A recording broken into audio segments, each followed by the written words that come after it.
ab réew kenn du ko tabax ci benn mandat kenn du ko tabax ci 5 ans processus la ñoom li leen gën a indee pour man mooy ñu rétablir un état de droit restaurer un état de droit Macky Sall yàqoon ñu restaurer un état de droit defar une justice boo xamante ni tey jii sénégalais bu nekk dina ci gis boppam. parce que tey jii mami sénégalais yu bëri ñu ngi wax parce que dossier politique yi ñoo siiw mais am na sénégalais yu bëri yoo xamante ne tey jii ay néew ji doole lañ dañ leen di tooj bu ñu demee justice amuñu doole bu ñu amee dëgg. loolu régime bi seen devoir la ñu teg ay réformes ba justice tey jii doon fi nga xam ne doonay benn. waaw mu bañ a am ay inégalité bañ a am ay inégalité. donc pour man loolu moo tax ñu gën leen a fal weesoo lii nga xamante ni amoon na fi te ñu war koo leeral mu doon ci répression bi mu doon ci reddition des comptes bi. je pense que restaurer un état de droit et établir une justice équitable pour tous les Sénégalais.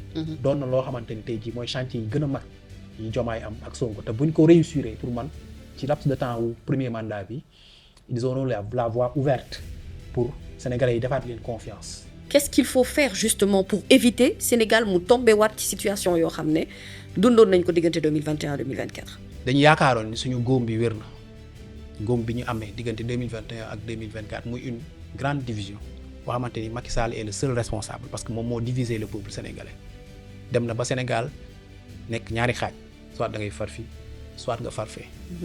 dem nañ ba sax amatoo droit am une opinion neutre. donc soit tu es pour soit tu es contre quelque chose ou quelqu'un loolu la Sénégal loolu la Macky Sall jëmbat Sénégal balaa muy dem. te loolu malheureusement nit ñi dañu yaakaar ni bu ñu defee alternance le 24 mars 2024 dafa deñ alors que dañul. dañul. il suffit juste de parcourir mami les forums des médias les réseaux sociaux pour voir combien la haine est intense entre les Sénégalais ils se regardent en chien de faïence ils s'injurient ils s'insultent sur les réseaux sociaux loolu. avant et après l'alternance ba léegi mi ngi continuer. maanaam xol yi dafa des di tàng ba tey xol yaa ngi tàng ba léegi te il faut que ñu aider les Sénégalais à tourner cette page là. parce que ba léegi. tourner guñ ko. comment tu fais pour surmonter tout ça est-ce que ça t'arrive pas parfois nga yeewu le matin nga am envie claquer lépp dem defi leneen. oui c'est difficile hein. j'ai un frère qui est professeur de maths physique mais il est aussi malade il a une maladie rénale. donc mu ni ma moom dafay keroog dañu doon waxtaan mu ni dootu dugg sa page parce que bu duggee sa page dafay gis saaga yi donc il préfère ne plus entrer dans ma page pour lire les commentaires tu vois ça m'a vraiment blessé ouais.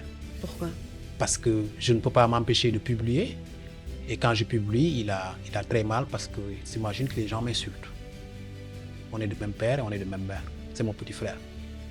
Donc, il est obligé de zapper Facebook. Je ne peux pas m'empêcher de publier parce que c'est mon travail. Je suis obligé d'informer les gens. Et il n'arrive plus à entrer dans mes pages parce qu'il voit n'importe quoi. Les gens m'insultent, m'injurient, ils disent n'importe quoi sur moi et ils ne supportent plus. Et il est fragile, il est malade. Et ça m'a fait beaucoup mal. Chers amis internautes de Sénépeople ñu ngi leen di nuyu bu baax di leen ziar di leen dalal ak jàmm ci numéro bu bees bu Face à la Nation c'est avec beaucoup de plaisir la ñu am tey invité bu bees boo xam ne vous allez le découvrir dans un court instant juste le temps ñu remercier partenaires ñu accompagné ci émission bi comme Fatou Kaba ñu ngi koy gërëm bu baax borom produit Faka yi nga xam ne baax na pour la peau et baax na également pour lépp lu jëm ci wàllu cuir chevelure nga mën ko toppatoo bu baax hydraté ko. Surtout ci période bi ñu nekk nii nga xam ne c'est important ñu toppatoo sunu peau ak sunu mélanine bu baax a baax ginnaaw gi remercier aussi Oulaymatou Glamour qui m'a fait le plaisir de m'habiller aujourd'hui spécialement ndax émission tey bi dafa am benn note bu particulière ci man ginnaaw gi maa ngi nuyu également ñi nga xam ne ñoom ñooy internautes yi ñuy seetaan te duñu rater rendez-vous bi di Face à la Nation chaque semaine ñu ngi xaar découvrir invité bi nga xam ne moom la ñuy dalal sur le plateau tey nag ki ma am comme invité j'étais tellement contente de savoir que tey moom lay dalal parce que dalal naa fi ay journalistes ci plateau bi comme Daouda Mine ñu ngi koy nuyu di ko ziar comme également Moustapha Diop mais vous savez que sélection bi ci invité yi ñuy dalal ci Face à la Nation c'est fait de manière très très rigoureuse. Pourquoi? Parce que on ne veut avoir que la crème de la crème ci émission bi, pour ne pas dire le meilleur des meilleurs. Mais en tout cas bokk na ci journalistes yi nga xamante ne gën nañu leen ràññee ci réew mi. Il représente même le rôle essentiel du journalisme moderne, puisque di ngeen koy gis, il est assez présent sur les réseaux sociaux. Sa plume, c'est une plume extraordinaire. Et puis maintenant, on a l'habitude de le découvrir à la télé, de suivre ses émissions, suivre et chroniquem, mais on va découvrir ou mieux cerner la personnalité de ce journaliste que je reçois aujourd'hui avec beaucoup de plaisir. Ayoba Faye mooy sama gan ci émission Face à la Nation, le grand Ayoba. maa ngi Mamy Samb maa ngi lay di la fay. ziar. Waaw, ta présentation, c'est quand même quelque chose. À un pas- moment donné, je me j'ai suis pas demandé si c'était moi la personne que... Mais j'ai même pas encore commencé. Ah, C'est ça le pire. mooy ne commencé gu ma dama la bëgg a bàyyi rek nga nuyu ak internet yi. j'ai la chair de poule. Mais maa ngi nuyu mboolem internetu Sénépeople yëpp. Di nuyu d'abord borom kër gi di Amidou. Di nuyu les techniciens di nuyu yow di am mbégte bu baax. maa ngi lay fay. ñëw face à la nation, face à Mamy Samb. Pour waxtaanee peut-être actualité bi wala waxtaanee métier journalisme wala waxtaanee tout simplement li nga xamante ni moom laay def ci samay réseaux sociaux comme ni nga ko junjee léegi. Am naa mbégte lool teewaat fii tey parce que kër gi moom sama kër la. Sa kër. Jaar naa fii ci ay émissions yu mel ni Confidence ak Instant T. Donc c'est la 3e fois que je reviens, mais c'est avec toujours un énorme plaisir, surtout quand je suis face à Mamy Samb. Mais c'est moi qui suis contente de te recevoir. Hein, journaliste qui a fait ses débuts également dans ce métier depuis plusieurs années. Vous savez, les journalistes sont les personnalités les plus difficiles à cerner. On le dit très souvent parce que ce que vous croyez percevoir, mën na cee bañ a nekk en réalité. Et ce sont des gens qui ne se confient pas très souvent aussi, parce que tellement dañuy concentré wu ci seen liggéey que duñu jéem a xam sax kan moo nekk ci ginnaaw kiy bind wala ki nekk ci ginnaaw caméra bi nga xam ne moom ngay jàkkaarloo tout le temps, wala micro bi nga xam ne moom la ñuy utiliser su fekkee rajo la. Ayoba dem am na jaar-jaar ci li nga xam ne moom mooy Presse Afrique, mais également Walf Grand Place ak le feu Jean Meïssa Diop mi nga xam ne qui était un très très très très grand journaliste. D'ailleurs, on pense à lui et sa famille, ñu ngi leen di ñaanal bu baax a baax. Lors des événements qui se sont déroulés au Sénégal diggante 2021 jàpp 2024 ci manifestation yu tar yi nga xam ne moom moo amoon ci réew mi, booba wax jafe na. Mais booba aussi mënoon nañu compter en tout cas sur Ayoba Faye bi nga xam ne moom il s'est porté pour être la voix des sans voix. Et d'ailleurs Ayoba bokk na ci 100 journalistes yi nga xamante ne nii, donc la tribune moo nommé les 100 journalistes contre la 3e candidature de Macky Sall ñi ci gën a xeex wala bokk ñi nga xam ne gën nañ leen ci gën a ràññee. 2024 le 20 janvier def na ay révélations prédictives ci ay délibération des juges du Conseil constitutionnel. Menacé nañ ko fi itam ay militants wu ñi nekk ci beneen camp bi, waaye terewul soutenir nañ ko. Soutenir goo xamante ne am na lu ci des sax ndax dafa am benn goût, on va dire d'amertume un peu bu des boo xam ne xëy na nii ñu doon xaare jàppale bi demeewul noonu. Ayoba c'est aussi un journaliste international, c'est ça qui fait sa particularité, mooy ne l'expérience yamul rek fii. Et puis dafa engagé ay combats yu bëri, ay hashtag yu bëri, hashtag porté disparu, hein, hashtag drame sans fin ak yeneen yoo xamante ne ça lui a valu mu collaborer ak ay chaînes internationales comme CFI Média ou l'organisation Afritiviste ci benn projet de production d'articles sur les migrations en Afrique. Vous savez, la biographie c'est bien, mais moi dans cette émission damay préférer ñu gën a découvrir la personnalité de mon invité su ko waxalee boppam. Ñëpp xam nañ ne Ayoba mooy borom Mboro. Loolu mooy fanaan na géej. Mais en parcourant ta biographie dama gis ñu def ex-rédacteur en chef du journal en ligne Presse Afrique, journaliste blogueur francophone d'origine sénégalaise. Ouais. Tu peux Ça c'est Wikipédia, hein. C'est Wikipédia qui l'a fait. Bon, je l'ai découvert en même temps que les autres internautes qui entrent souvent sur Wikipédia. Oui. Su fekkee yàlla dimbali na la wala suturaal na la wala ba nga am page lu ñuy wax page Wikipédia. Wow. Et je pense que c'est dû aussi à li ma nekkoon au centre de l'actualité entre 2023 et 2024 surtout ci processus électoral bi. Peut-être rôle bi ma ci joué ba am ñenn ñu ne man maa tax élection bi ñu annulé woon ko parce que man maa feeñaloon la présence de Karim Wade sur le fichier électoral français. waral Thierno Alassane Sall après def ce recours là ba conseil constitutionnel daal di invalider sa candidature. Après bien après quelques semaines après laa gis ni Wikipédia m'avait dédié une page ci lañ def ni je suis un journaliste voilà, francophone d'origine sénégalaise mais je suis 100% sénégalais. Je suis sérère de père et de mère, de grand-père, d'arrière-grand-père et d'arrière-grand-mère. maanaam séeréer boo sénégalais de bonté. Fay bete fay biram sama yaay Fay la sant. waaw sama papa Fay la sant. sama maam yi ci ñi ma xam en tout cas ñëpp Fay lañu sant. mën nga dellu si un peu ci sa cosaan. sama cosaan Thiès la. waaw dans un quartier séeréer du nom de Silma moom mi ngi nekk ci wetu après R100 wala cité Senghor. foofu sama maam Youssou Faye Youssou Diegane Faye ki jur sama waajur bu góor fa la fekk baax sama waajur bu góor donc fa la fekk baax ak ki nga xamante ni mooy sama waajur bu jigéen te sama maam bu góor di Abdoulaye Faye ak Youssou Faye ñoo bokkoon dëkk ca Silma ñu doon fa ay notable doon fa ay mag yoo xamante ni seen histoire maanaam ñëpp xam nañ ko te ñëpp rafetlu nañ ko ci diine ak ci cosaan nu séeréer niñ ko ñongale woon donc foofu laa juddoo ci kër maam Youssou Faye un 18 janvier 1980 Silma boobu bu Serigne Saliou doon dem ci daaraam boobu ñu naan Ngot. dem te romb foofu dafa doon romb à chaque fois dañ la koy nettali ñu ni am na ay année bu doon dem foofu lay romb ak voiture bi ba xale yëpp daw di ko kii parce que am na teen boo xam ni foofu fa doon dem di naan donc foofu laa juddoo encore une fois ci kër Baye Youssou kër maam Youssou Diegane Faye donc ñu tuddee ma Ayoba sama turandoo Ayoba Faye un ancien fonctionnaire de la nu mu tuddati FAO. De la FAO. Un ingénieur agronome qui a fait ses preuves dans toute l'Afrique et dans le monde. Particularité bi mooy c'est un cousin d'abord de mon papa et c'est le grand frère à ma maman Ayoba et c'est le meilleur ami aussi de mon papa. Donc mu tuddee ma ko Ayoba nekk tur boo xamante ni c'est pas un nom commun. mais justement dama doon bëgg laaj sax da étymologiquement dafa am lu muy signifier wala. non c'est pas un ñu bëri bu ñu koy déggee dañuy yaakaar ni c'est un nom séeréer alors que c'est pas un nom séeréer Ayoba ci xam nga alxuraan dañ ni boroom xam-xam yi dañ ni yàlla yónni na 124 000 prophètes. mais 124 000 prophètes yëpp boo demee ci alxuraan doo gis seen tur dafa ni 313 la ñu yónni mais ci alxuraan.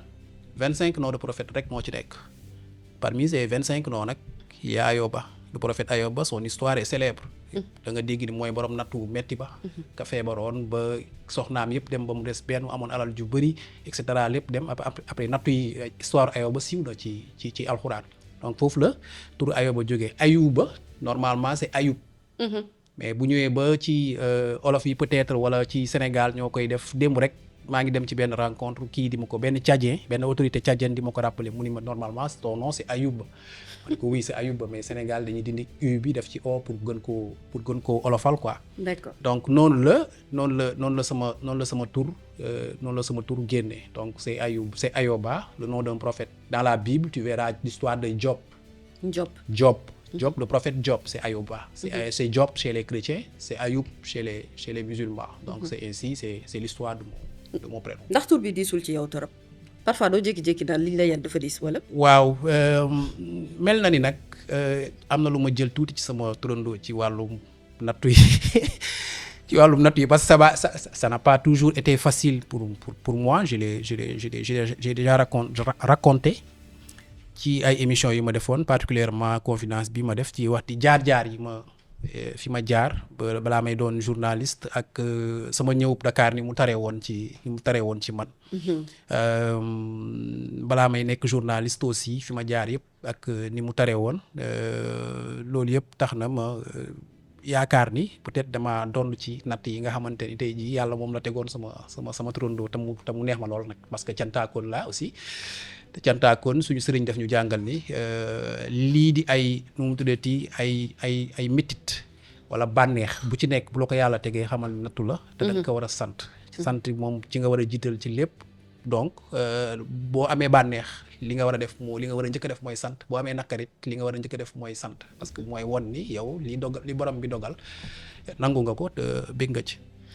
am na solo du ma dellu si waat ci jaar boobu parce que justement je crois que ñi la suivre sur Confidence retenir nañu en tout cas une partie où jàng nañu gën a xam la personnalité peut-être de Ayoba parce que nit boo xamul fu mu tàmbalee ba fi mu yegg si nii tey pour nga juger ko dafay yomb te dafay facile.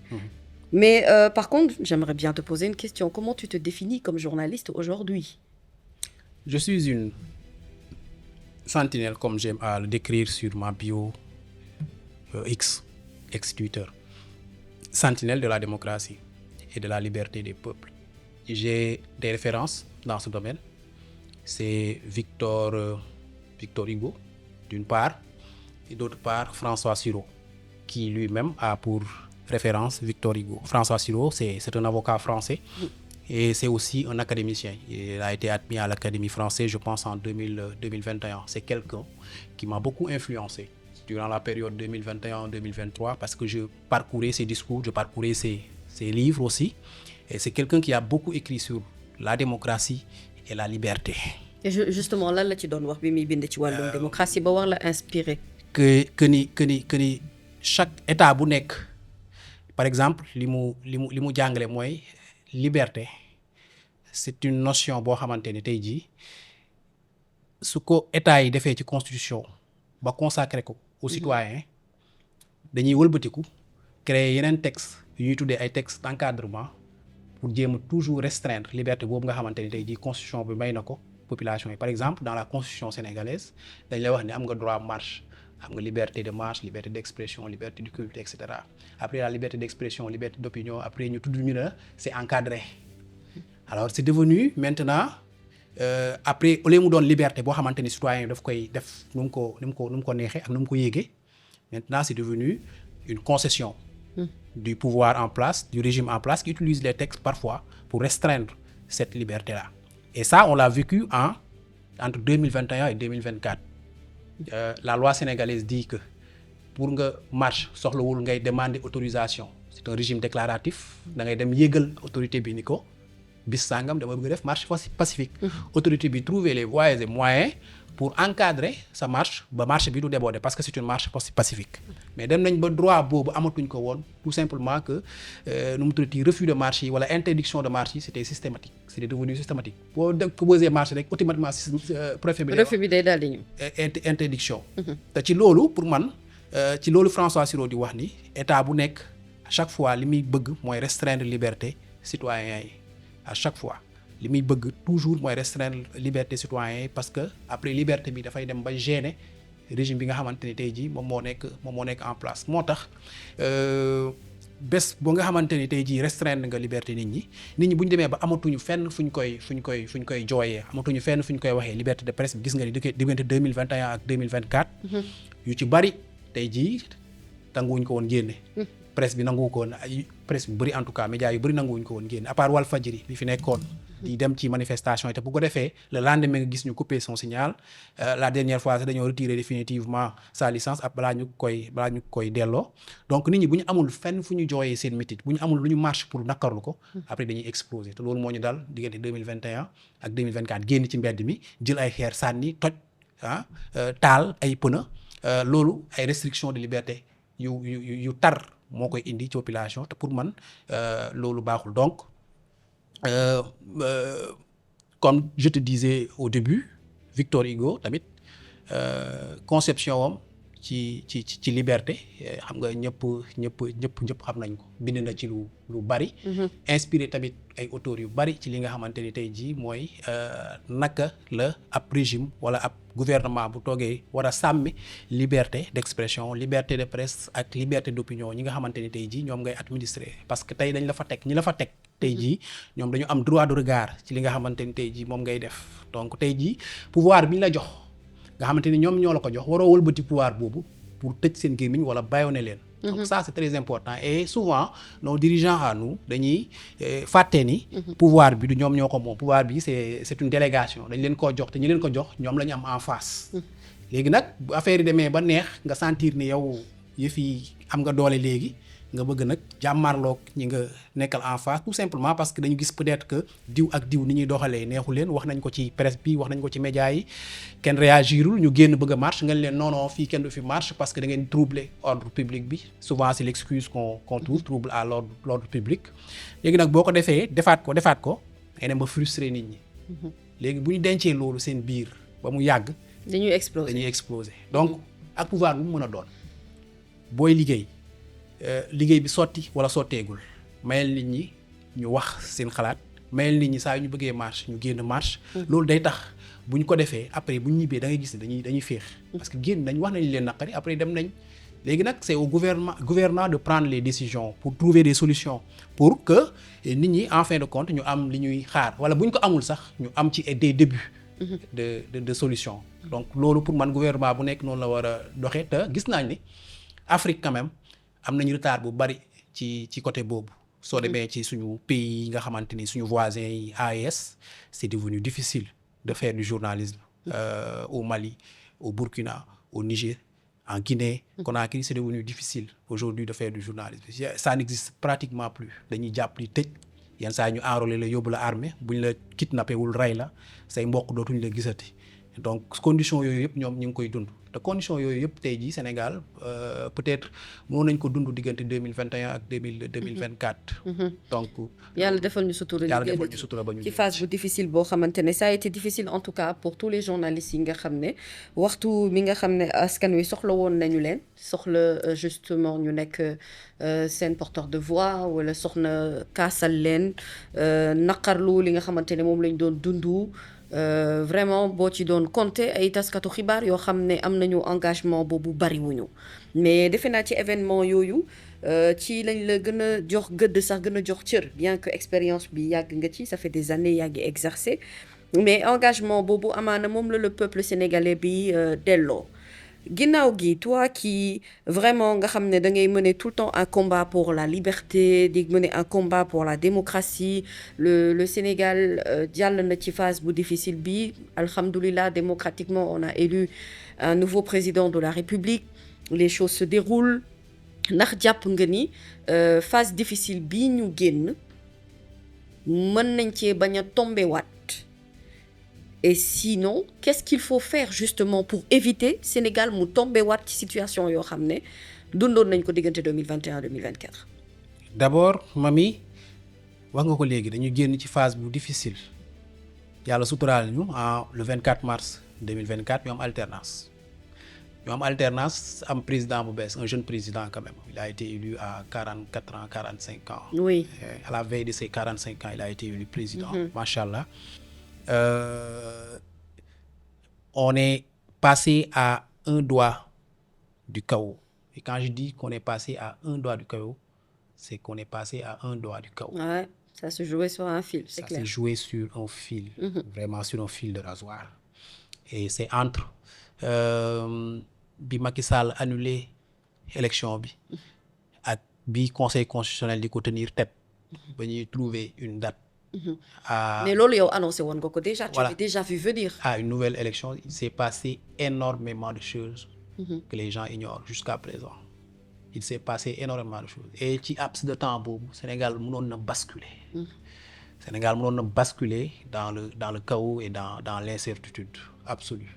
Il y a des gens ont fait tout pour que le Sénégal bascule. Mais d'autres gens ont tout fait pour maintenir l'état de droit, la République. Et heureusement, Dieu merci, ñooñu nga xamante ne tey jii ñoo doon xeex pour et dans l'ombre kenn xamu leen dans l'ombre pour que la République se maintienne ñooñu la yàlla mujjee jox dëgg jox leen gëdd te ñu bëri xamuñu leen et j'aurais aimé qu'un jour tey jii ñu wax seeni tur bind ko ci livre ba ñëpp xam ni ñii ak diw ak diw ak diw ak diw ils ont fait énormément d'efforts, ils ont fait énormément de sacrifices pour que le pays ne bascule pas. Tu en connais quelques-uns? Oui, j'en connais, mais j'ai pas le droit de citer des noms. Je sais beaucoup de choses. C'est-à-dire un bon journaliste aussi, quelqu'un qui, comme dit Moustapha Diop, quelqu'un qui connaît 10 choses mais qui n'en dit qu'une. C'est vrai. Ouais. Parce que du lépp li ngay xam rek ngay wax lépp li ngay jot ci information ngay relayer loolu du journaliste bu responsable. un journaliste bu responsable da ngay gis ni information bi kat génnee mën na amal njëriñ askan bi parce que intérêt public yow service public ci nga nekk donc soo amee information la dëgg la mais est-ce que boo ko génnee tey jii du indi ay jiixi jaaxa ci public bi du indi tey jii réew mi dugg ci guuta goo xamante ni tey mu ci génn donc da ngay préférer nga denc ko ñu gérer situation boobu ba situation boobu jàll après ñu jàll ci beneen situation donc je dis que j'aurais bien aimé qu'un jour quand même quelqu'un prenne sa plume bind raconter histoire bi tel que ça s'est passé diggante bi Macky Sall annulé élection bi ba diggante bi conseil constitutionnel di ko contraindre à ce que muy am une nouvelle date il s'est passé énormément de choses yoo xamante ni nit ñi xamuñu ko te loolu pour man moo tere Sénégal mu dugg mu basculer carrément dans le chaos maintenant ci diggante boobu c'est vrai moi j'ai eu mon rôle à jouer là-dessus j'ai discuté avec beaucoup de gens dont je ne pourrais pas citer les noms on m'a donné beaucoup d'informations que j'ai pas publiées aussi donc par responsabilité parce que réew mi jamono jooju pour man naxtaanoon Macky Sall ba mu dem moom moo ëppoon njëriñ que di wut ay buzz ci publier ay information yoo xamante ni tey jii pour man amul woon njëriñ bi amul woon askan bi njëriñ bu bari donc ci nga ni ndax buñ ci tàbbee ndax nan la ñuy defaat ba nu ñu tàbbiwaat situation boobu dama ni bi ñu génnee foofu dañu yaakaaroon ni suñu góom bi wér na góom bi ñu amee diggante 2021 ak 2024 muy une grande division boo xamante ni Macky Sall est le seul responsable parce que moom moo divisé le peuple sénégalais dem na ba Sénégal nekk ñaari xaaj soit da ngay far fii soit nga far fee dem nañ ba sax amatoo droit am une opinion neutre donc soit tu es pour soit tu es contre quelque chose ou quelqu'un loolu la Macky Sall jëmbat Sénégal balaa muy dem te loolu malheureusement nit ñi dañu yaakaar ni bu ñu defee alternance le 24 mars 2024 dafa deñ alors que deñul il suffit juste de parcourir Mamy les forums des médias les réseaux sociaux pour voir combien la haine est intense entre les Sénégalais ils se regardent en chien de faïence ils s'injurient ils s'insultent sur les réseaux sociaux loolu avant et après l'alternance ba léegi mi ngi continuer maanaam xol yi dafa des di tàng ba tey xol yaa ngi tàng ba léegi te il faut que ñu aider les Sénégalais à tourner cette page là parce que ba léegi tourner guñ ko en quoi faisant d'abord ñu fexe ba justice def liggéeyam ci li fi xew situer les responsabilités parce que tant que justice deful liggéeyam ba famille yi nga xamante ni ñoom ñoo àndee ba ñi nga xamante ni ñoom la ñu pattal wala ñoom la ñu làggal wala ñi nga xamante ni tey jii ñoom la ñu privé woon liberté yàqal leen seen liggéey carrément ba ñu xam kan moo leen def soo xamul kan moo leen def doo mën baale te boo baalewul rancœur bi day toujours nekk sa xol. maanaam y a pas de justice sans vérité. y en a pas. il faut que dëgg gi feeñ pour que après ñu. Au Rwanda y a eu un génocide. Le Rwanda est passé à autre chose ils ont tourné la page. oui. Parce que simplement après ils ont fait leur truc justice Gambie bii boo demee ñi ngi waaj a tëral benn commission justice et vérité effectivement et réconciliation pour tous les crimes que le régime de Jammeh a commis loolu mënul ñàkk ci réew fekkee dañoo traversé li ñu traversé diggante 2021 ak 2023 ay dizaines de Sénégalais décédés ci c'est un traumatisme en fait. Les populations sénégalaises ont subi des chocs énormes en mars 2021, en mai 2022, en juin 2022, en juin 2023. Nous avons subi des chocs énormes. C'est-à-dire da ngay xëy suba ba jant soo di compter ay morts ñu naan diw dee na fee diw dee na fële diw dee na Bignona diw dee na Yëmbal diw dee na Parcelles. C'est-à-dire loolu moo doon suñu quotidien ñun les journalistes ak les blogueurs ak tous les activistes qui étaient en ligne ñu couper internet bi. Tu es obligé de trouver des solutions pour li ngay wax opinion internationale bi dégg ko tu crées un hashtag Free Sénégal ñu teg ko en ligne nit ñi commencé di ci dugal pour que opinion internationale bi jàpp ci xeex bi parce que tout simplement Macky Sall qui avait toute la force lijjanti na moom ak ay ñoñam ba couper le Sénégal du monde. ñu couper internet. tëj médias yi. dëgg la yi nga xamante ne ñoo doon diffuser yëf yi. nga dem RTS ñu teg jéeg ak këram. nga dem beneen média ñu teg Wareef et cetera et cetera. donc fexe nañ ba nëbb li doon xew Sénégal mais heureusement qu'il y avait aussi les patriotes à l'international yoo xamante ni des sénégalais yoo xamante ni dañoo bëgg seen réew te dara féetewul kaw mbëggeel gu nga xamante ni am nañ ko ci seen réew ak yeneen yi ñoo xamante ni duñu sax ay sénégalais ah et j'en profite pour rendre hommage à des gens comme Juan Branco qui a joué un très très grand rôle énorme parce que moom mi nekkoon ci biti bi yëf yi xew il a énormément relayé et puis il est très suivi il est très influent donc à chaque fois qu'il publiait une vidéo des massacres qui avaient lieu à Dakar c'était relayé par des gens comme Ilan Gabet qui est aussi un activiste français boo xamante ni il nous a beaucoup aidé durant cette période-là Tribune Populaire bi nga xamante ni mi ngi sur X à chaque fois il me conviait sur leur space là suivi par des milliers de personnes et je racontais comment les choses se passaient au Sénégal et comment on était tous bâillonnés et nu mu tuddati séquestrés par un régime qui était en place et ça a joué vraiment ça a pesé sur la balance surtout sur la communauté internationale parce que la pression de la communauté internationale était très importante à un moment donné bi Macky Sall surtout qu'il fallait gagner cette bataille médiatique à l'extérieur aussi. Macky Sall tëjee lépp il fallait que ñu trouver ay moyens pour mettre la pression pour mu tijji tuuti nga gis département d'État américain bi def communiqué wax ko mu rétablir internet le lendemain ñu rétablir internet tu vois c'était très important et les gens nous ont écoutés à l'extérieur à l'intérieur on nous a carrément étouffé soo waxee ñu jàpp la tëj et des gens comme moi peut-être yoo xamante ni on n'a jamais prêté le flanc maanaam nekkuñu fii di wax loo xamante ni tey jii dañuy jàpp tëj parce que bu ñu la jàppee tëj la njëriñ bi nga bëgg mënoon am ci biti dootoo ko amati dañuy tëj sa gémmiñ donc l'idée c'était de ne pas prêter le flanc et je vais te raconter une anecdote tu parlais tout à l'heure de la tribune oui des 100 journalistes bi Macky Sall amee mbébét pour def 3e mandat c'est moi qui ai coordonné cette tribune là des 100 journalistes maa ko coordonné man ak journaliste bu ñuy wax Mor Amar ñoo ko coordonné créer suñu groupe WhatsApp dugal ci trier un certain nombre de journalistes nous n'étions pas plus de 15 ans ñu nekk ci benn groupe ñu liggéey ci ay semaines yu bari bind texte bi proposer ko à d'autres confrères doo ko ubbeeku nag à d'autres confrères pour ñu publier ko gis nga biñ ko publier gis nga aura bi texte bi am ak ni mu virale surtout en ligne c'était je pense à quelques jours de la Tabaski de 2023 bi mu génnee ba coow li bari eh bien j'ai un cousin qui travaille quelque part dans la police ou la gendarmerie qui vient me dire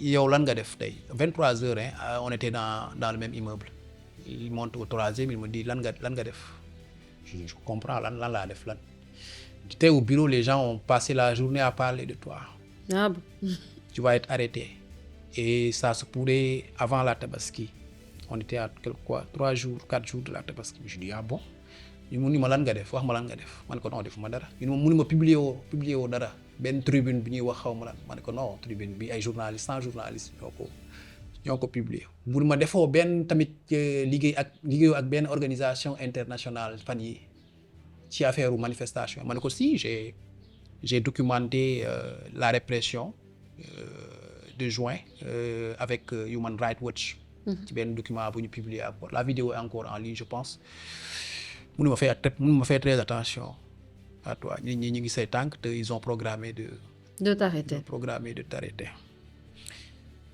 mu dem tëddi ma dem tamit tëdd suba le matin ay 9h un confrère aussi m'appelle un confrère qui travaille au journal Le Soleil il est bien informé d'habitude il m'appelle il me dit boy ça va ma ne ko oui ça va bien il me dit j'ai reçu une information tu vas être arrêté avant la Tabaski je dis ah bon il dit oui il me dit oui gars yi dañ lay tribune bi lañ lay toppee quoi yëg nañ ni yow yaa coordonné tribune bi donc ils ont l'intention de t'arrêter mu ni ma mais bon fais très attention à toi su ma sañoon fii ak suba wala ginnaaw suba doo publier dara ci réseau yi et cetera ma ne ko bon tu sais dëkk bi moom képp ku ñu jàppagul xamal ni da nga kii rek ñu ñëpp benn tànk mi ngi ci kaso bi donc suñu ma jàppee aussi je m'y attends un peu donc noonu je ne sais pas ce qui s'est passé ces 3 jours là ci diggante tabaski bi ba kenn jàpp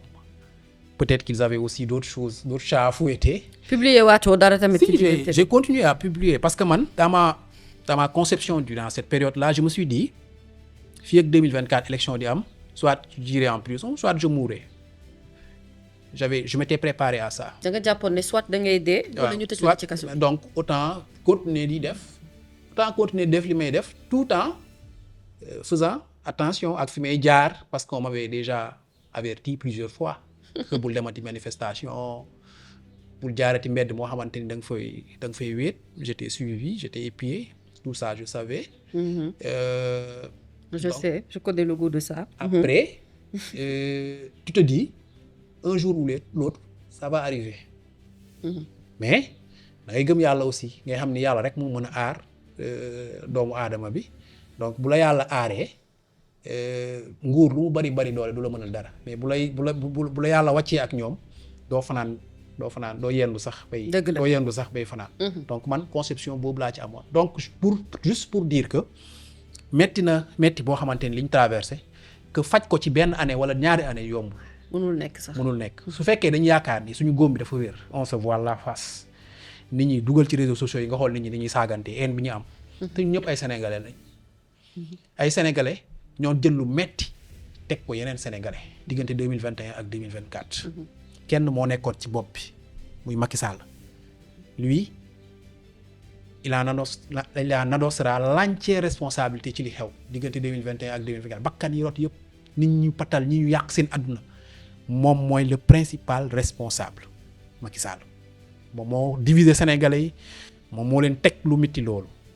léegi pour que sénégalais yi au moins ñu tourner la page faut que justice dimbali leen def une enquête exhaustive situer les responsabilités ñi ci am wàll ñu condamner leen ñi nga xamante ni tooñ leen ci état bi décider pour indemniser leen buñ ko defee ba pare 2 ans après réew mi président après mun na woote vérité mun na woote réconciliation pour ñu xool naka la ñuy baalantee suñu biir parce que ñun ñëpp ay sénégalais la ñaa tooñ naa mami tooñ na nu mu tuddati Youssouf mais on peut se retrouver ci loo xamante ni moom moo ñu boole te mënuñu ko séddoo mooy suñu réew mooy Sénégal réew mi nga xamante ni ñun dañ fi bëgg di jeewu di dund ci jàmm ak salaam te jàmm jooju ak salaam ñu xañoon ni ko ñeenti at yoo xamante ni mënuñu ko woon am fenn. tey jii yàlla dogal suturaal ñu traversé étape bu mag certes traversé nañ ko étape bu mag mais war nañ jéem nag nu ñu cicatriser suñu plaie bii. à travers la justice bu ko justice deful amul keneen ku ko mën def moo tax justice warul jël temps am trop ci régler problème mu victimes yi nga xamante ne ñoo am diggante 2021 ak 2024 pour man. da nga jàpp ni dafa yéex. dama jàpp ni waroon na gën a gaaw nii parce que 2021 gouvernement bi defoon na bilan wax ni am na 14 morts ministre Sidiki Kaba à l'époque mu wax ni dañ def une enquête indépendante pour situer les responsabilités. boobaak léegi dara amu ci. et je pense que tous les éléments sont encore là. que justice bu ñëwee peut-être éléments yi mu fi fekk da koy jël exploiter ko rek pour situer les responsabilités. donc mën na jafe ci yenn boor mais mën na gaaw aussi yomb ci beneen boor te bu gaawee rek ñu dimbali ci askan bi parce que askan bi xiif na pour xam kan moo doon joxe dogal kan moo doon tiire. cartographie Sénégal kii boobu nga xamante ni kuréel googu nga xamante ni man ci laa bokk dañu doon documenter les victimes de la répression nee nañ sur 65 personnes yu décédé diggante 2021 ak 2024 51 personnes yëpp dañ leen a tiire bal. loolu mami war dañ koo lijjanti fekkee nit ki dañuy génn manifester force de défense et de sécurité yi seen rôle mooy maintenir l'ordre loolu kenn mënu leen ko tere mais maintenir l'ordre est-ce que dafa ànd ak di tirer ay bal. non donc ñan ñoo doon tirer bal yi. surtout que ñi ngay xeexal xeer la ñu yor dañuy daw. xeer la ñu yor. c'est tout waaw. donc ñan ñoo doon tirer bal yi est-ce que FDS yi la. est-ce que groupe yi ñu gis la. yoo xamante ni dañoo rax FDS yi. ñu ci bëri ñu gis leen yor ay armes donc loolu justice war na ko leeral. ci ay vidéo yoo xam ne police ci boppam moo ko présenté donc loolu justice da ko war a leeral. oui bu ko justice leeralee léegi nag ñu situer responsabilité yi ku nekk peine bi nga ci am ñu jox la ko ku nekk tamit li ci sa ndàmpaay état bi jox la ko léegi nag bu jàllee ba ñu condamné ñi ñuy condamné indemniser ñi indemniser 2 ans après mun nañ woote réconciliation nationale ñun ñëpp ñu toog autour d'une table ñu wax ku nekk wax li nekk sa xol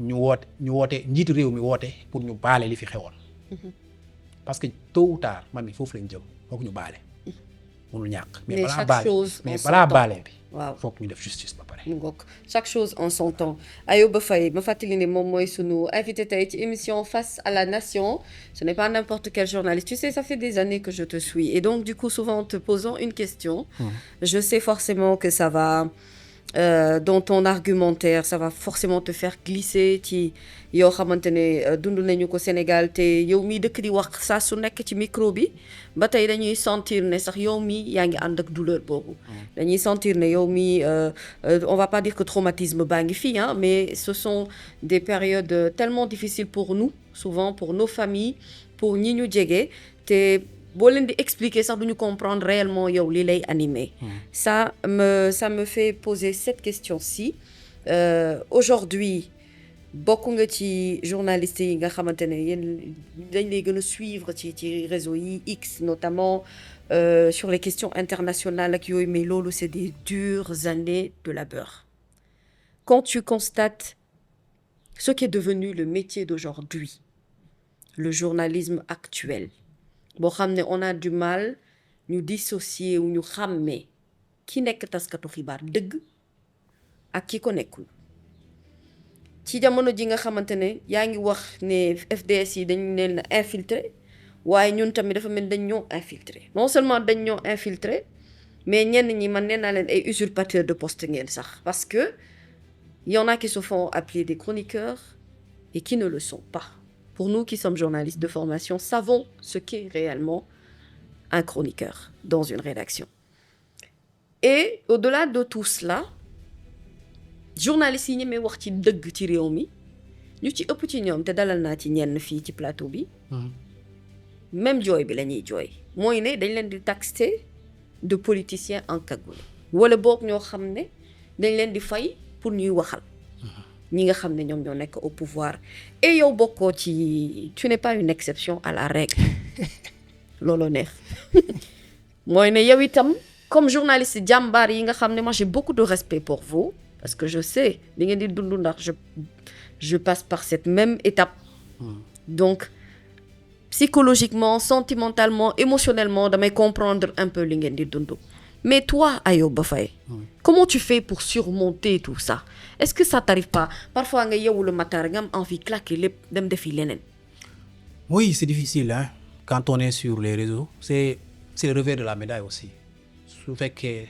da nga bëri ñu lay topp ci réseau yi di informer wu ci say publication wala di informer wu ci à travers métier journalisme bi ngay def il faut aussi nga mën a endosser li ñuy wax le revers de la médaille mooy ñeneen ñi nga xamante ni tey jii forcément sa personnalité wala sa personnage neexu leen ak ñeneen ñi nga xamante ni dañoo am un regard critique sur ce que tu fais ça tu dois avoir l'humilité d'accepter que les gens te critiquent que les gens t'attaquent sur les réseaux personnellement jaar naa ci ay moments yu difficile yoo xamante ni buñ ma doon attaquer pas sama personne mais bu impacté ci sama famille après dafay difficile toll naa fi benn jamono joo xamante ni biñ may menacer par exemple sama papa ak sama yaay jaaxle woon nañ trop bu ñu xëyee benn jour toute une journée ñuy wax Ayoba ci réseau yi Ayoba ci réseau jox nañ ko 3 milliards corrompu la moom moo kii jaay Karim Wade et cetera c'était violent et toute une journée nga dégg sa papa ak sa yaay ñu lay woo pour xam ndax yaa ngi ci jàmm et cetera tu vois yamatul ci yow dépassé na sa personne dugg na ci sa famille beneen bi mooy bien après ça bi ma commencé te dugg ci Facebook bi di publier ay publications yenn saa yi ma publier faire une critique acerbe sur le régime actuel les gens m'attaquent aussi man j'ai la particularité peut-être que dañ may attaquer côté APR attaquer ma côté PDS attaquer ma côté Pastef donc journaliste bu amee yooyu convergence yi bu nekkee ci loolu rek na jàpp ni kon moom li muy def mi ngi tegu ci yoon donc am na équilibre ci li muy def. Et un jour en discutant avec mon épouse qui est aussi sur les réseaux et qui suit tout ce qui s'y passe d'ailleurs elle m'aide beaucoup. Elle m'a beaucoup aidé durant cette période-là à surmonter la pression qui pesait sur moi. Tu sais en quoi faisant? Parce qu'elle se fichait totalement de ce qui se passait en fait. su ma doon jógee Dakar ak pression bi fi nekk wàcc Mboro moom elle arrivait à m'amener dans un autre monde boo xamante ni li xew tension yeeg reyante yi nekk Dakar ça n'avait rien à voir. bàyyi nga ko ci ginnaaw. Elle m'amenait dans ses délires.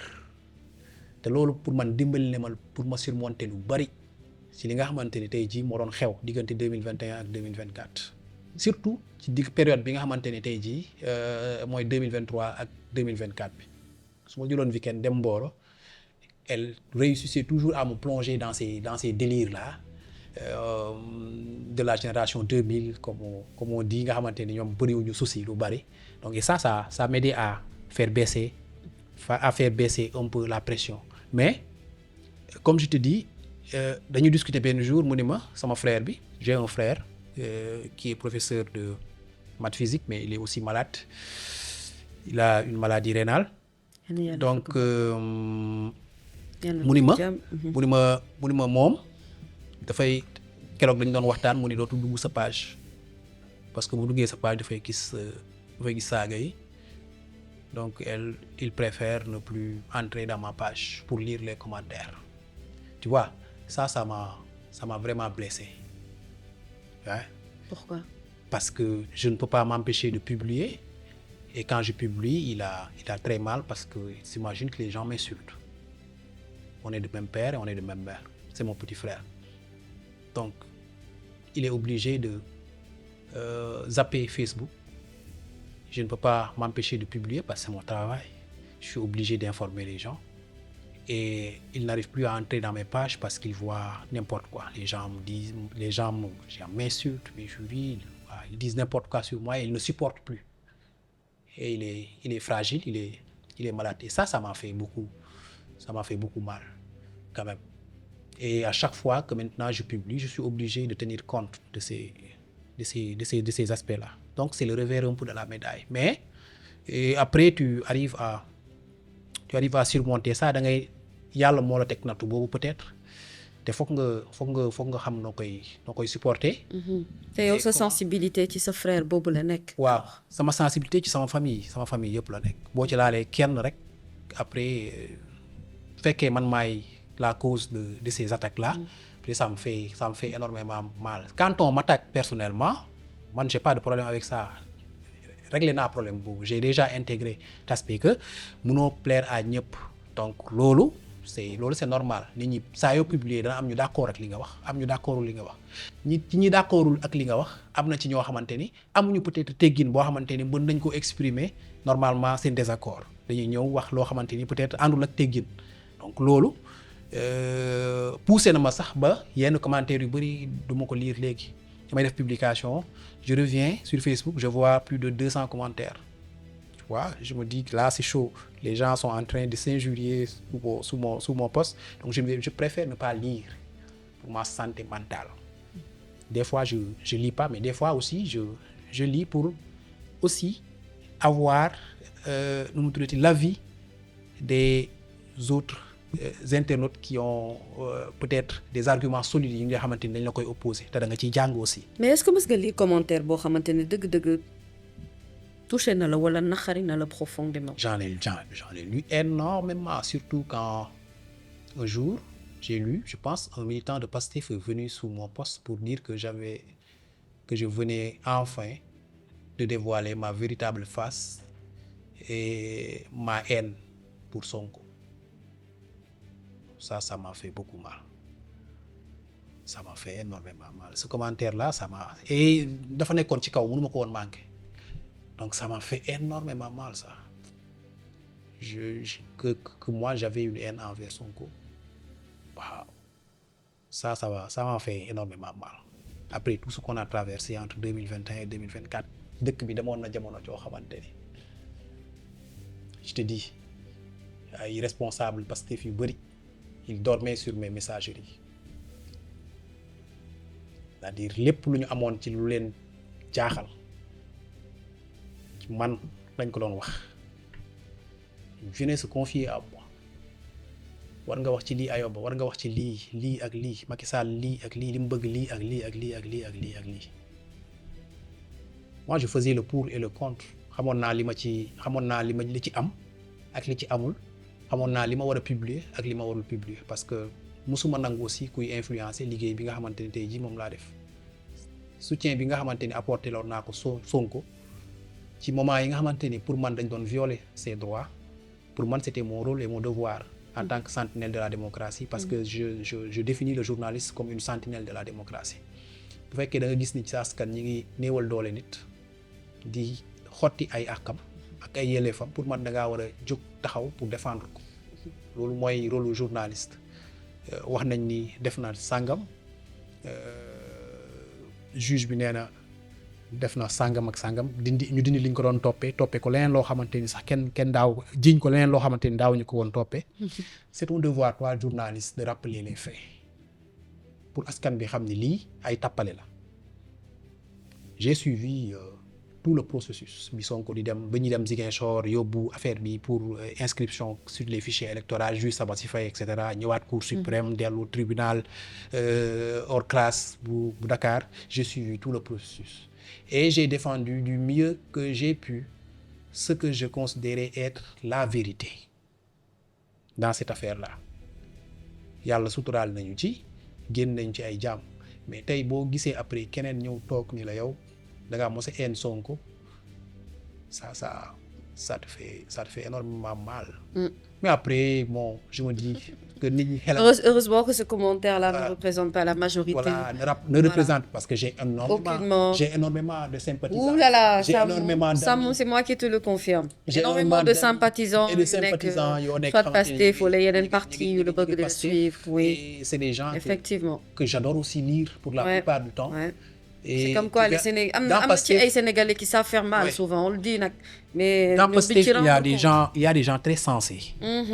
ñoo xamoon ne ni tey. d'ailleurs ouais. parce que man foofu la sama xel gën a dal en fait. gis naa fa ñoo xamante ne tey jii bu Ousmane Sonko jàddee yoon ñu jàkkaarloo ak moom ni ko da ngaa mais loolu moo koy dimbali sax d'ailleurs. loolu moo koy dimbali ñu jaar yoon. par contre am na fa beneen versant boo xamante ni il cautionne tout et ce que j'appelle le danger qui guette un peu Pastef. C'est des militants qui arrivent à cautionner tout ce que font ou ce que fera le dirigeant ou le partisan. Ou même quelqu'un qui n'est pas de Pastef mais qui arrive à dire du bien des gens pour faire son entrisme. Gis nañ ko léegi ci seen politique bi. Koo xamante ni bi gars yi am lu leen naqari mi woon toog côté bële di leen sànni xeer. Tey jii gars yi ñu ngi ci neex bi. mu ñu saisir opportunité mu ñëw leen amat wee. pour gars yi dugal ko.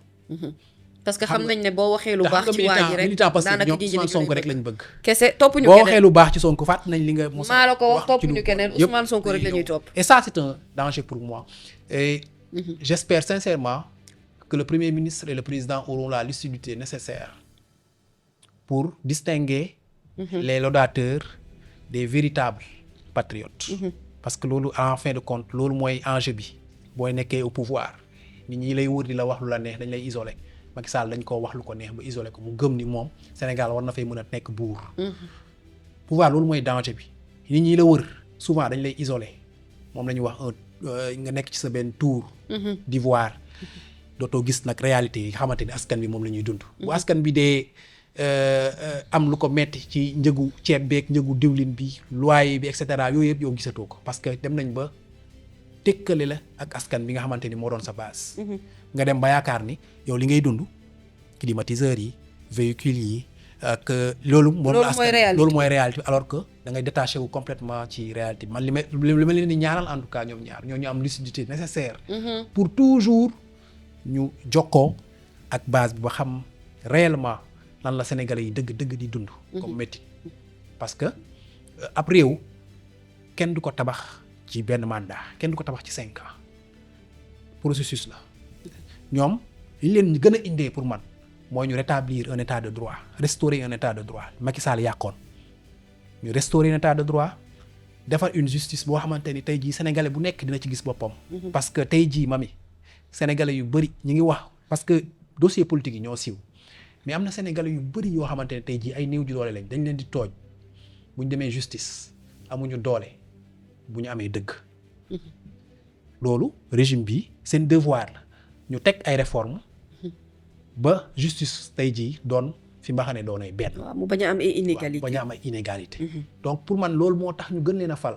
bu weesoo lii nga xamante ni amoon na fi te ñu war koo leeral mu doon ci répression bi mu doon ci reddition des comptes bi. je pense que restaurer un état de droit et établir une justice équitable pour tous les Sénégalais. doon na loo xamante ni tey jii mooy chantier yi gën a mag yi Diomaye am ak Sonko te buñ ko réussir pour man ci laps de temps wu premier mandat bi ils auront la voie ouverte pour Sénégalais yi defaat leen confiance jox leen un second mandat pour ñu mën a dérouler nag seen projet bi nga xamante ni moom la ñu am te vision bi nga xamante ni ñu nee na ñu ngi ko jëmale 2050. parce que après infrastructure je pense que mënoo cee tabax loo xamante ni dafa doy ku nekk président bu nekk boo ñëwee da ngay tabax li nga mën a tabax nga dem ay da nga tabax ay tali. et puis gouvernement bu ñëw sax urgence bi nga fi fekk urgence bi nga fi fekk di nga koy gérer. c'est ça di nga fexe croissance économique bi mu yokk loolu yëpp ay liggéey la yoo xamante ne après c'est fait dans la durée mais li mënul xaar mooy une justice pour tous les Sénégalais ak un état de droit. état bu am doole. boo xamante ni dina mën a protéger le Sénégalais le plus faible. mën a assurer la sécurité du Sénégalais le plus fort. dans ses investissements ça c'est très important. c'est important il faut ñu laal actualité tuuti tellement que waxtaan bi dafa passionnant mais actualité moom il faut que ma laaj la ci. parce que li nga xamante ne moom mooy actualité du moment en tout cas moom la ñuy waxtaanee boobu ba tey muy les 5 majeurs yi nga xamante ne les 5 ministres yi ñi nga xam ne jot nañu seen nu mu tudd kii de comparution bi. mandat de comparution bi jot nañu ko ba noppi léegi nag liggéey haute cour de justice mën naa tàmbali et tout à l'heure yaa ngi brossé wàllum reddition des comptes je vois que justice bi ça te tient à cœur aujourd'hui est-ce que li nga gisagum nii dal na sa xel ça c'est la première question beneen bi ci topp mooy rapport Fonds Force Covid-19 bi on l'avait parcouru mais c'est vrai que avec le travail bi ci PGF bi def au-delà de tout cela liggéey bi CENTIF def dëkk bi li fi nekk ci wàllum malversation kenn xamul nu mu toll est-ce que yow en tant que journaliste au-delà d'être surpris ci li ñu fi jotoon a jaar tu es toujours aussi surpris d'apprendre que du ay bor rek la ñu amee ndekete waaye lépp lu askan wi yelloo woon jiiñ nañu ay nit ne en tout cas soit ni ñu ko yoree woon dëppoowul ak yoon wala boog vraiment dëkk bi y a eu un laisser-aller total bu fi régime Macky Sall defoon ak ay ministres am ba tey mu yóbbee leen lii mu leen yóbbee tey. Surpris je ne le suis pas du tout parce que les signes étaient là d'une potentielle prévarication de nos ressources depuis 2018 su ma nee depuis 2018 mooy année bi nga xamante ni Cour des comptes ci la mujjee publier rapport parce que Macky Sall 2018 ba 2023 bàyyiwul Cour des comptes publier rapport benn rapport rek moo fi génn mooy rapport spécial nga xamante ni ci Fonds Force Covid-19 lañ ko def te li tax mu génn encore une fois parce que des partenaires techniques et financiers du Sénégal comme le FMI qui avait mis son argent dans le fonds ont exigé des autorités d'alors à ce que rapport boobu daal di génn en 2022 rapport spécial la bokkul ak rapport bi nga xamante ni loi daf ko dafa wax Cour des comptes ni chaque année da nga war a def un rapport sur les finances publiques ni ñoo suñu finances publiques direction yi ministères yi et cetera nga publier ko ginnaaw boo ko jébbalee njiitu réew mi taxaw ci kanamu télé bi askan bi jàkkaarloog ñoom yi leen rapport yi bu amee leen lu ci kii moom moo ci teg concam donc 2018 ba 2023 Cour des comptes def liggéeyam càmbar suñuy finances publiques xool irrégularité yi ci am détournement yi ci am prévarication yi ci am yëpp bu ko jébbalee Macky Sall delloo ko Macky Sall du leen sax recevoir pour jébbal pour ñu publier seen rapport loolu mooy ki fi nekkoon dafa bàyyoone woon corps de contrôle bi daal ni directeurs yeeg généraux yeeg ministres yeeg DAGE yi mën ngeen def lu leen neex amatu leen ku leen di contrôler de toute façon bu leen contrôler itam du génn c'est ce qui explique que bi yëf yi génnee mu am autant de surprises d'ailleurs en 2022 bi Cour des comptes génnee rapport spécial boobu li ci coow li gis nga coow li ci juddu ni mu bëree xaalis bi ñu ne woon 796 milliards lañ doon gérer ci fonds boobu bi coow li bëree gouvernement bi à l'époque génn le défunt ministre des finances et du budget Mamadou Moustapha Ba moom moo waxoon ci làmmiñu boppam ni xaalis bi li muy bari coow li muy bari yëpp 6 milliards rek la ci Cour des comptes joxoñ ni nañ ko gérer baaxul donc ñoom nangu woon nañ ni yëf yi amoon na ay njuuj njaaj ci mu toll ci 6 milliards donc loolu c'est un problème d'abord moo tax man awma ci benn surprise bu fekkee dañu nekk dans un pays boo xamante ni tey jii dañuy une gestion sobre et vertueuse pays démocratique mu am corps de contrôle bu mel ni Cour des comptes depuis 2018 nga tere ko mu génne rapport sur la gestion des finances publiques cela veut dire qu'il se passe énormément de choses graves ci liñ doon gérer suñu fonds yi te fi nekkoon njiitu réew buggul woon mu feeñ le président Diomaye bi mu ñëwee li mu njëkk a def mooy rapport yi Cour des comptes defoon diggante 2018 ñu bloqué woon yëpp ñu publier ko nañ ko publier dégg nga démb le responsable du nu mu tuddati de la cellule nationale de traitement de l'information financière CENTIF li mu wax ni kenn bloqueetul rapport yi nga xamante ni moom la doon def te loolu loo indi coowul 125 milliards yi nga xamante ni moom mooy wax blanchiment de capitaux c'est un rapport fait en 2023 boo xamante ni du nguur gi moo ko commandité ñoom ñoo ko defoon mais rapport bi su génnee président bu bëggul mu génn rapport bi du génn kenn du ko jébbal procureur du ko jébbal aussi juge d'instruction pour ñu ubbi ko léegi nag loolu bi président bi ñëwee dafa teg les instruments qu'il faut instrument bi mooy PGF bi nga xamante ni Macky Sall initié woon na ko moom mu ñëw daal di koy dëggal teg ko fi pour ñu traquer les criminels financiers di ko dalee 50 millions jëm kaw maintenant li président bi def mooy teg instrument bi après dem toog nekk ci liggéeyam moom en tant que chef de l'exécutif mu nekk ci liggéeyam lii instrument judiciaire la benn membre gouvernement à part ministre de la justice bi nga xamante ni tey jii moom mooy diriger le parquet le ministère public beneen membre du gouvernement amu ci kàddu bu mu ciy wax président bi teg na instrument bi avec le premier ministre justice mi ngi doxal liggéeyam tout ce qui se dit derrière nag c'est de la politique politicienne képp kuñ fi convoqué nga dem ci rajo yi wala nga dem ci télé yi di wax jël micro bi di wax loo wax ëllëg mën na laa dugal. koy waxal Ismaïla Madior Fall. moom wax na lu ko dugal. wax na lu ko dugal. wax na lu ko dugal parce que wax na ni nit dugg na bureau jamono ji mu doonee notre garde des Sceaux. am audace jox ko 50 millions. oui ba pare génnaat dem comme si de rien n'était. te moom agirul après. waaw la manière dont bi mu koy raconter ni mu banaliser l'acte de corruption mais c'est assez révélateur de li fi doon xew ci seen régime ñoom. nan la ñuy banaliser woon l'affairisme d'État. ay nit yoo xamante ni tey jii sous prétexte de damaa xam diw am naa relation ak diw damay dem jox diw xaalis mu jox ma marché état fay ma dem yenn saa yi marché yi sax daanuñu ko exécuter loolu xewoon ci réew mi. bi ñu defee audit yëpp bi ñu defee audit yenn yi ci chantier yi ak marché yi nga xamante ni doon nañ ko passé loolu lañ ci gis état fay xaalis ñu war a exécuter marché bi ay at marché bi kenn mënu ko exécuter. université yaa ngi fi taxaw. am na yeneen infrastructure yoo xamante ne ñi ngi fi taxaw marché yi kenn exécuté wu. donc pour man je soutiens totalement les nouvelles autorités ci démarche bi nga xamante ni tëri nañ ko teg pôle judiciaire financier bi mu féetewoo traque bi nga xamante ni tey jii ñi fi nekkoon moom la ñuy def. mais aussi bu ñu ko fàtte pôle judiciaire financier bi du ñee rek ñoo ko tax a jóg de. déedéet. ñi fi nekk. ci lañ bokk. waaw ci lañ bokk. bien sûr nañ ko bàyyi xel. autre chose la Cour des comptes.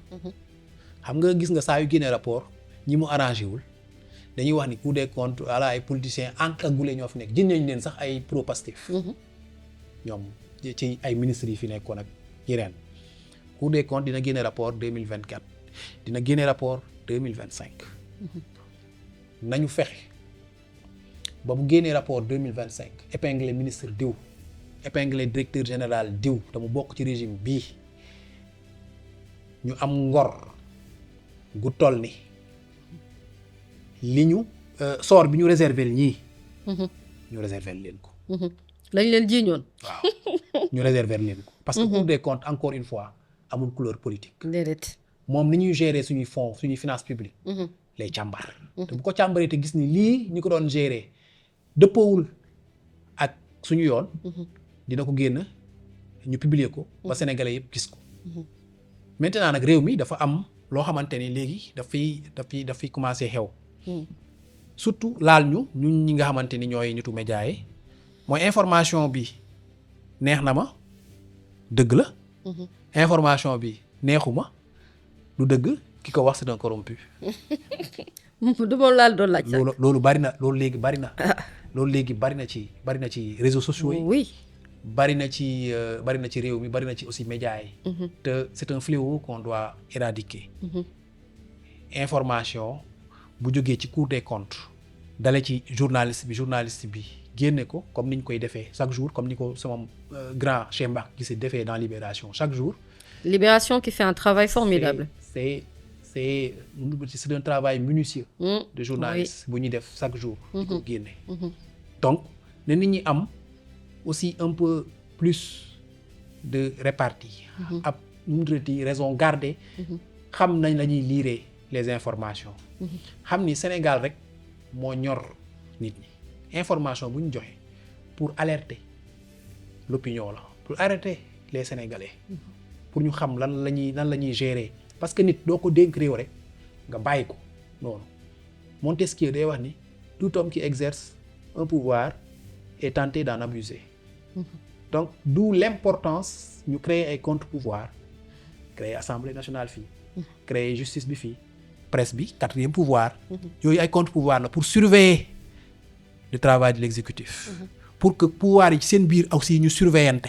exécutif bi surveiller judiciaire bi surveiller exécutif bi assemblée nationale surveiller exécutif bi presse bi nag bi nga xam ne nag moo nekk ñoom ci seen kii yëpp mun leen gis ñoom ñëpp mun leen surveiller aussi donc loolu mooy njëriñal contre pouvoir. dafa mu am ay contre pouvoir mënul ñàkk ci réew. information nag mënul ne chaque information bu ñu génnee yow dafa war a neex. daf la war a favorable. loolu mën na la bañ a favorable loolu amul fenn. te nit ñi léeg-léeg foog nag ñuy demee xel te bàyyi ñu jël suñu xol yi un peu ñu tëj ko. tegee ko de côté tey xalaat ci xel. am na solo alors je crois que li ñu dese ci waxtu malheureusement bëriwul mais j'aimerais qu'on revienne sur toi ta personne de Ayoba Faye et ce combat que tu mènes sur le plan international. On te voit voyager beaucoup machallah te loolu yàlla na gën a yokk gën a jëm kanam guerru Israël bi Palestine bi nga yenu rek de toute façon ku ci bëgg am xibaar moom ci cette page lay dem wala mu lay suivre ci sa WhatsApp. Aujourd'hui comment évolue le monde apparemment c'est quelque chose qui te touche beaucoup. Oui, c'est un drame humain et c'est un échec pour moi total de l'humanité avec ce qui se passe à Gaza. J'ai l'habitude d'écrire l'humanité a échoué à Gaza. Depuis octobre 2023, Israël perpètre un génocide à Gaza. Ils ont commencé par bombarder. De 2023 à aujourd'hui, plus de 52 000 personnes ont été tuées, dont plus de 15 000 enfants. Tu imagines 15 000 enfants. Une guerre boo xamante ni da ngay cibler ay hôpitaux, cibler ay écoles, cibler ay centres yoo xamante ni ay réfugiés ñoo fa nekk di leen bombarder di rey ay jigéen di rey ay xale. bombardement yi nga xamante ni Israël daf koy def biir Palestine biir Gaza particulièrement jigéen ñi ak xale yi ñoo ëpp ñi ci faatu. ay góor magum jëm donc tey jii suñu combat mooy les puissances occidentales yi nga xamante ni ñoom ñoo am le pouvoir de tout arrêter te ñu gëmm ci seen bët bàyyi Netanyahu mi nga xamante ni dëkkam dañ koy topp wàllum corruption bëgg a rëcc ci dossier judiciaire boobu moo tax muy activer à chaque fois guerre bi nga xamante ni moom la am moom waa Hamas di ko suuxat. Donc loolu la ñuy combattre pour que communauté internationale bi décider enfin wax Netanyahou stop arrête. Et ce combat ça avance? Ça avance parce que nit ñi ngi commencé bouger surtout en Israël. Les populations commencent à se révolter. Elles commencent à se révolter, à sortir et à dénoncer les bombardements que Netanyahou effectue dans l'enclave de Gaza surtout blocage bi nga xamante ni bloqué na ko aide humanitaire depuis plus de 75 jours. Ça par contre c'est. lekk du dugg. Oh là là. naan du dugg. médicament du dugg. soo gisee image yi xale yi les personnes âgées ñi décédé parce qu'ils n'ont plus quoi manger c'est difficile et man wax naa ko benn jour li ma mën a jooyloo peut-être mooy di gis loo xamante ni naqar la ñu koy teg sama moroom doomu aadama te mënu ma ko faj li xew Gaza après ça m'arrache les larmes chaque jour pratiquement d'ailleurs je suis dans les démarches de me rendre sur place maa ngi ci démarche yi avec un confrère aussi sénégalais qui m'a dit son intention aussi d'y aller. da ngeen bëgg dem.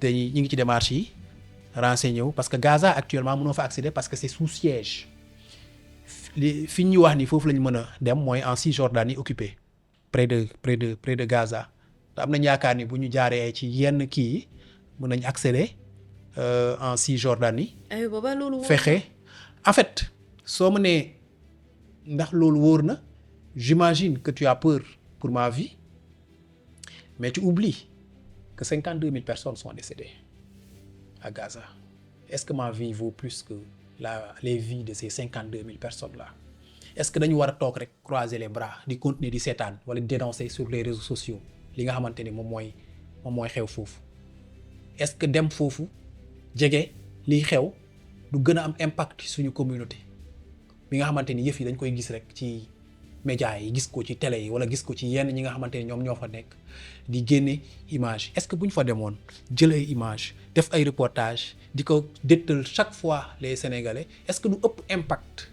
tey jii ci travail bi nga xamante ni moom la ñuy def muy travail de relais bi ñuy def à distance man foofu laay xoolee entre 2021 et 2024 nit ñi loolu la ñu ma doon wax ni ma est-ce que doo xool sa njaboot y a des gens qui chaque matin dañ doon vérifier sama code ndax jàpp nañ ma wala jàppuñu bu ñëwee sama statut lañ njëkk xool ndax jàpp nañ ma wala jàppuñu et il me disait souvent est-ce que doo xool sa njaboot nga bàyyi kii xeexu politiciens yi je leur disais mais diggante 2021 ak 2023 man leen plus de 80 Sénégalais décédés dañ est-ce que ñooñu man dama leen a gën est-ce que bu ñu xeexee ba fii rek ñu bàyyi après ñoom seen dee dafay nul dañuy bàyyi sous prétexte que man su ma ci continuer mën naa lor sama njaboot wala mën naa lor sama bëggan pour man ça c'est être égoïste.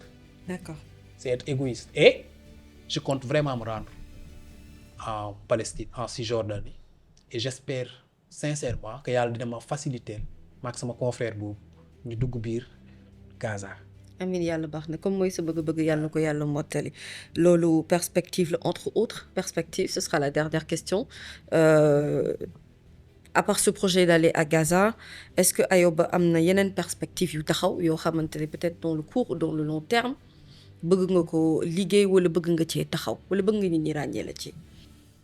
bon man je pense que ci mission bi ma yàlla dénk mu néew mu bari mooy informer les Sénégalais donc su may am perspective peut-être taxawal un média peut-être boo xamante ni dafay def exclusivement dans le fact-checking wala mu doon soit day doon média wala mu doon benn émission boo xamante ni sera exclusivement dans le fact-checking mais aussi émission buy informer def éducation aussi numérique parce que c'est très important mais aujourd'hui les réseaux sociaux surtout TikTok c'est devenu n'importe quoi au Sénégal contenu yi war nañ yee nit ñi ci lan mooy application yi nga xamante ni tey jii moom la ñuy leen mettre à leur service naka lañ koy utiliser da ngay dugg TikTok gis fa ay xale yu ndaw ñuy def ay contenu yoo xamante ni tey jii bëggoo sa doom nekk ci nga gis fa ay discussion yoo xamante ni tey jii bëggoo fekk fa sa njaboot ñu fiy discussion yu mel noonu donc tey jii peut-être doon na ma neex trop ma am les moyens de mettre en place un média boo xamante ni dafa yëngatu ci wàllu fact-checking ci wàllu information su ma ci mënee raaxaale peut-être aussi wàllum migration bi sama hashtag bi nga xamante ni moom laa créé woon pour dimbali ñi nga xamante ni dañoo seen i doom dafa disparaître ci yoonu ci gaal yi ma raaxaale ko ci. Donc ce sera un média boo xamante ni exclusivement fact-checking migration ak peut-être information générale, parce que c'est très important, parce que pour man liggéey journaliste dans les 10, 20, 30 prochaines années ça va se limiter exclusivement à lutter contre la désinformation. xam nga donner de l'information tey jii mënoo ni journalistes yi ñoom ñoo ko moom léegi jël nañ ko suñuy loxo. boo yore sa portable rek yor sa connexion internet mën ngaa joxe information. xam nga loolu dans les années 80 90 kenn mënu ko woon. soit rajo nga soo bëggee information rajo ngay dem wala nga jëlee journal wala nga dem ci télé bi. tey jii c'est possible à tout le monde de donner de l'information.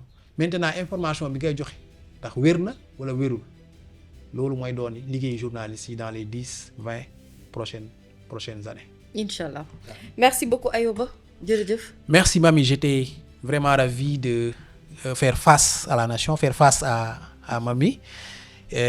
J'espère que la discussion a été intéressante surtout pour les internautes yi nga xamante ni ñoo ñu doon déglu.